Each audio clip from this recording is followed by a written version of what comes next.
we're not focused on the thing that your dog is scared of, right? We're missing the point. Your thing, again, isn't to go in there and rescue them from the stressful thing. Your thing is to notice that they're stressed and then look around. What is your dog stressed out about? When we focus on them and what they're doing, we forget to focus on ourselves. What's our role? What are we doing here? We forget to focus on what body position am I in?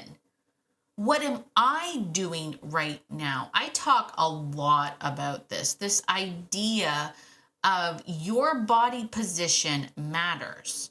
What you're doing matters, especially if you're building a relationship with a dog and you're trying to become part of the conversation. Your body language matters. What you're doing, it absolutely 100% matters. So when you are turned into your dog, you're focusing in on them. You've got that concern look like, oh no, is he stressed out? Like, what's he doing? What's she doing? All of that stuff. You're missing the point. Yes, today on the podcast, we are talking about why, if you are focused in on your dog's stress signals, you are missing the point. You're missing so much, my friend. Stress signals are great, but they're not everything. Let's get into it. Ready to have a calm and peaceful life with your dog without the stress of those fear-based behaviors? Hi, I'm Tracy, and I've been there, overwhelmed by all the conflicting dog training advice and unsure of what to do next. But now I help dog lovers like you simplify your life with your dog by building confidence naturally, fostering trust, and addressing those fear-based challenges. So, if you're ready, stop chopping those chicken wieners and let's get to it.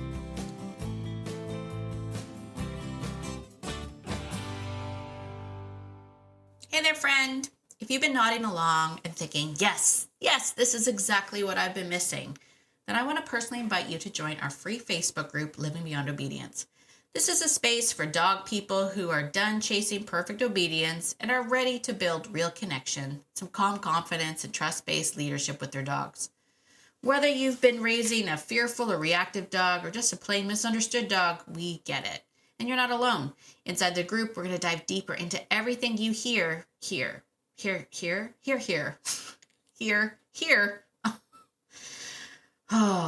On the podcast.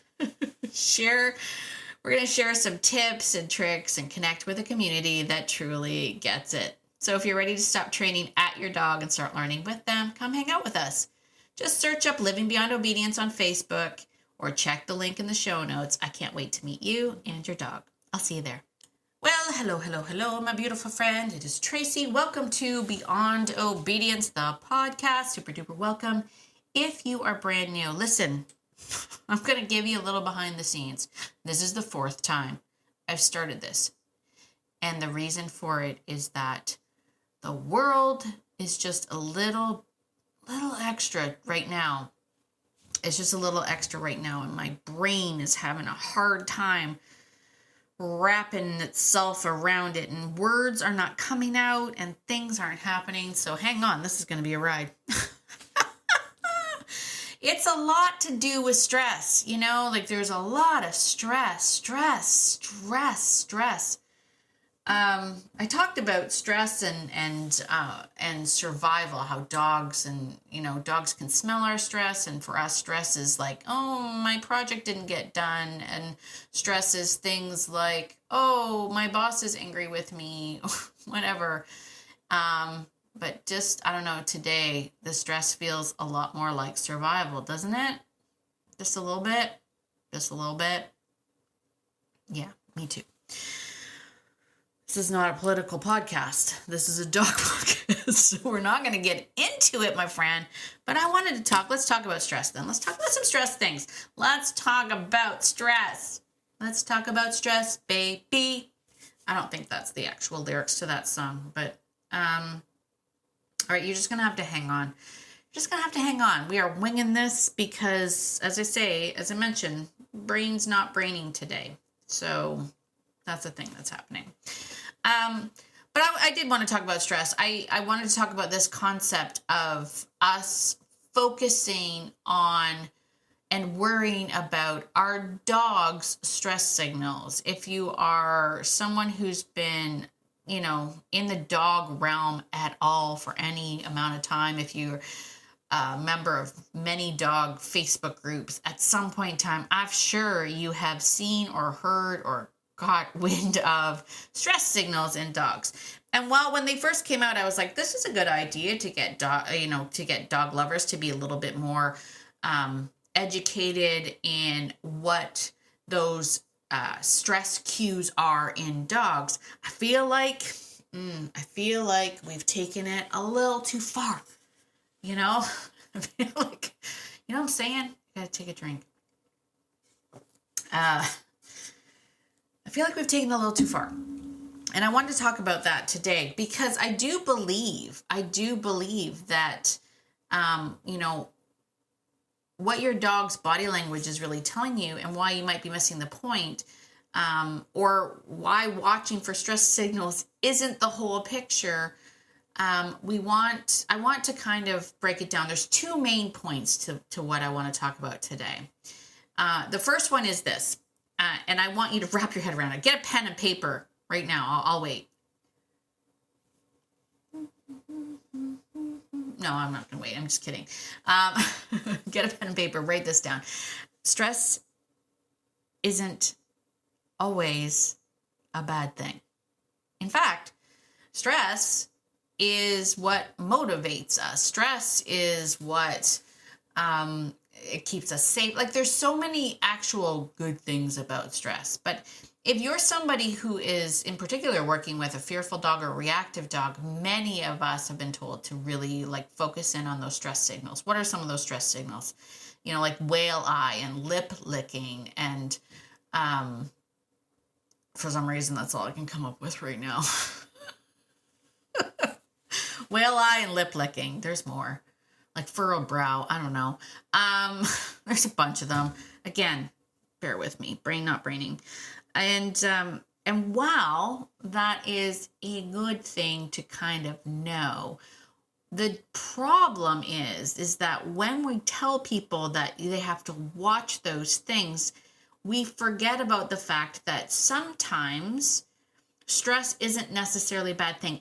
And as I've mentioned sort of time and time again, especially if we're working with a fearful dog or we're starting to build trust or we're trying to build confidence in a dog, I don't want you to take the credit for your dog's confidence. I don't want to bribe a dog into going to see somebody or see a thing. I want the dog to experience it themselves. I want them to have the win. And I don't want us to be this human that has to come in like the hero and rescue our dogs from every stressful situation. We want to be able to be the anchor for our dogs. We want to be able to allow them to go through the, oh my gosh, I'm going to die moment, and get to the other side of that moment, which is the, I didn't die moment. And then they get to mark that off in their Brave Bank and be like, I overcame this thing. It scared me, but I did it. They get that win. We didn't come in and rescue them. We didn't come in and be like, oh my gosh, you poor little thing. Don't worry about it. Mama's here. I'm going to take care of you. I want my dogs to get the win. I want them to know that I'm there for them. I want them to check in. I want them to be like, is this okay? And then through my presence, allow myself to portray that you're doing great. You're doing fine. I got your back.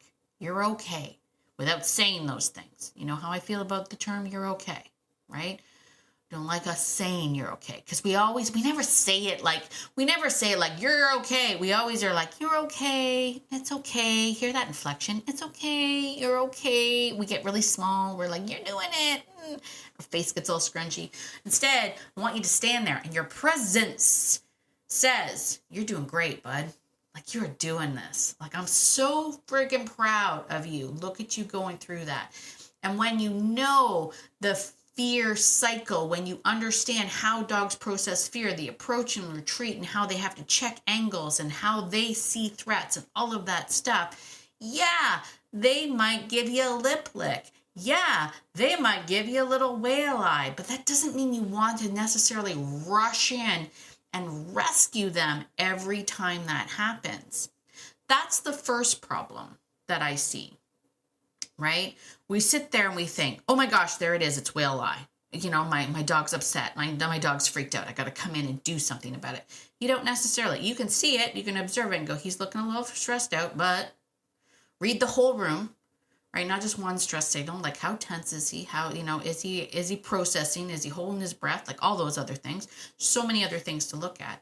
But then we want to just be like, does the dog check in with me? That is my test, honestly. That's my test, to be like, does my dog even recognize that I'm here as a presence, here to support them, right? When they check in with me, I'm going to be like, you're doing it. I'm so proud of you.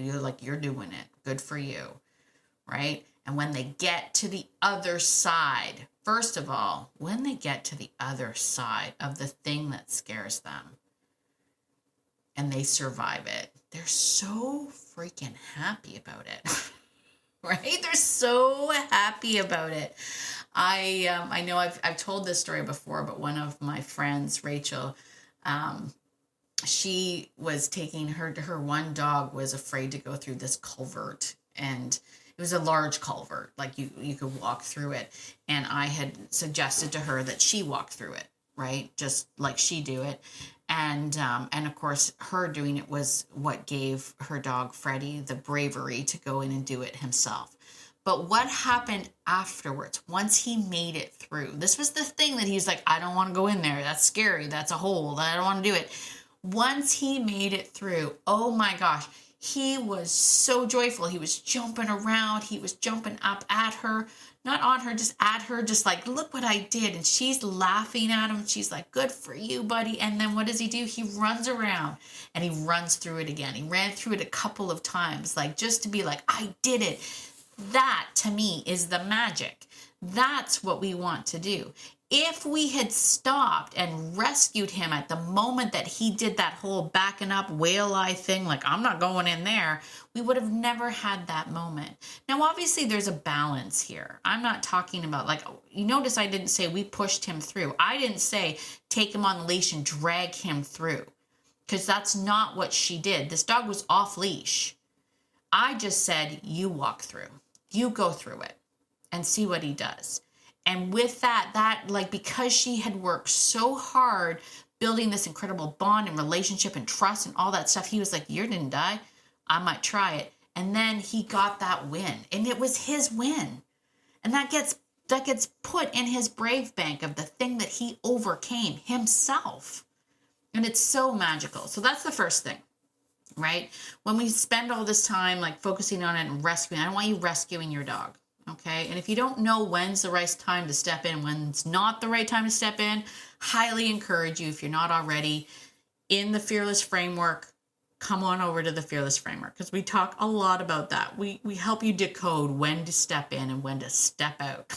That's the biggest thing. When do I step in? When do I just butt out and just be the anchor, the support system to allow my dog to process that on their own and have the win? We talk all about that in the Fearless Framework, right? So if you're not already in it, come on over there. Go to beyondobedience.ca/fearless. Join it, okay? Just going to say that.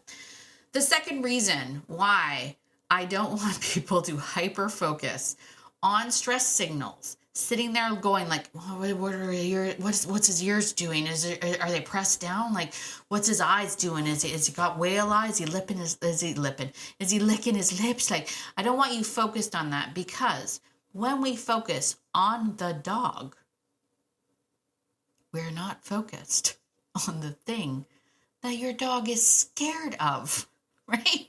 We're missing the point. Your thing, again, isn't to go in there and rescue them from the stressful thing. Your thing is to notice that they're stressed and then look around. What is your dog stressed out about? When we focus on them and what they're doing, we forget to focus on ourselves. What's our role? What are we doing here? We forget to focus on what body position am I in? What am I doing right now? I talk a lot about this idea of your body position matters. What you're doing matters, especially if you're building a relationship with a dog and you're trying to become part of the conversation. Your body language matters. What you're doing, it absolutely 100% matters. So when you are turned into your dog, you're focusing in on them. You've got that concern look like, oh no, is he stressed out? Like, what's he doing? What's she doing? All of that stuff. You're missing the point. Your point as someone who is supposed to be saying, I've got your back, you need to at least know what you've got their back from. Look around, friend. Right? There could actually be something to be stressed out about. And you don't know because you're so busy looking at your dog. Stop looking at your dog. Right? Here's the key phrase to all of this. If this is, write this down too. Okay? Because this is one I think that helps many. When you are looking at your dog, you are looking to your dog for feedback on what to do. Let me say that again. When you're looking at your dog, you're looking to your dog for feedback on what to do. What should I do? Right? The person that's in charge, the one that's in charge, is never going to look at the other dog and be like, what's wrong with you? What should I do? Right? That's not how that works. So I can't have you sitting there focusing on your dog's body language. Focus on your body language. You see your dog's upset, you want you to scan the environment. And if you see something that, okay, that actually is a bit of a threat. That dog's a bit of a ding-dong. We got a ding-dong dog coming at us. What am I going to do about it? And this is where we get to decide whether or not we should turn and face the threat or turn our backs to the threat. Okay, this is a key difference. And I've talked about this before and I'll talk about it again. If we are talking about a threat that is a potential threat, meaning it's a ding-dong dog, the owner is not really in control, that dog is barking, that dog is out of control, whatever, that dog is off leash, right? Don't turn your back on that threat. Don't turn your back on that threat, friend. But see what happens, especially for people that are focusing on those stress signals, is you're turning your back on that threat and you're focusing in on the dog going, what are you doing? Are you upset? Are you really upset? Is this scaring you? Like, what should I do? Right? That's what's happening. You're not exuding any amount of confidence that you have what it takes to handle the situation when you're not looking for and at the threat. Now, if you've done a good job and you've built a great relationship with your dog and your dog has some level of step 1, dog learns to trust you, and you're working on step 2, which is dog learns to trust situations that you put them in, if you're in that era of your trust journey, then and only then can you decide whether or not you can turn your back on the threat. And if the threat isn't really a threat, if it's a gentle soul, I usually say golden retriever, so I'm going to say like St. Bernard, big old St. Bernard that's just, lumbering down the road, not even paying attention to your dog, and your dog seems to be having a bit of a stress response to that dog. I would then turn my back on that dog. By turning my back on that dog, I'm saying this thing does not worry me. This thing does not worry me. And I'll try to get my dog's attention. Like, can you focus in on me?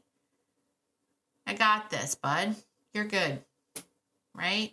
Then, if I see that my dog has settled down and they're starting to calm down with that, I might then turn back and just watch that dog go by and be like, see, it's all good. But I wouldn't do that if it was a banana beans dog. You know what I'm saying? You know what I'm saying? So that's one of the reasons why I wanted to talk a little bit more about those stress signals. I think knowledge is good, but focusing on one aspect of it isn't the right thing. We want to focus on the big picture here. And you need to be included in that picture. That's the most important thing. That's if there's anything that I focus mostly on inside my program, is that you need to be aware of what you're doing. What are you doing to make this situation either better or worse? What is your body language saying? Which direction are your feet pointing? Which direction is your belly button pointing? right? Like being aware of your body language and the message that you're sending to your dog is important. So while, yes, knowing that whale eye and lip licking and tense body and stiff wagging and all of the things, that's important, but it's not as important as the big picture. And as someone who is leading their dog through Humansville, you need to be a big picture person. Be a big picture person. Don't be focused in on those stress signals. I hope that helps. Also, it's stressful right now. It's just stressful right now. Oh, I can't even, friend. Listen, I'll tell you this much. If you are feeling it like I'm feeling it right now, virtual hug. Let's hug it out, you and me. Just this little hug. Let's give ourselves a little huggy hug. Oh, I got you. You got me, I got you. We'll get through this. All right, listen, if you enjoy this kind of thing, would you mind taking a few seconds and leave me a 5-star written review on Apple? That's the first thing. That's always a fun thing you can do. Leave a comment on Spotify if you're not on Apple.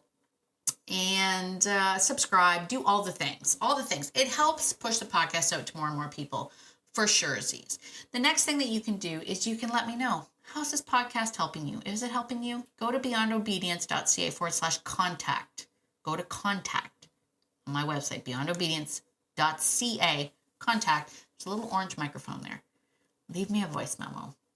Just let me know. Just be like, hey, it's my name. Insert name here. These are my dogs. Really appreciate the podcast. Or if you have a question, ask me a question there. You might be featured on this very podcast. Wouldn't that be amazing? That's amazing. That's amazing. All right. I think that's it for today, my friend. As always, get out there today and be the person that your dog thinks you are. Because your dog thinks that you're amazing, and so do I. Have a fantastic day, and I will see you in the next episode. Bye for now.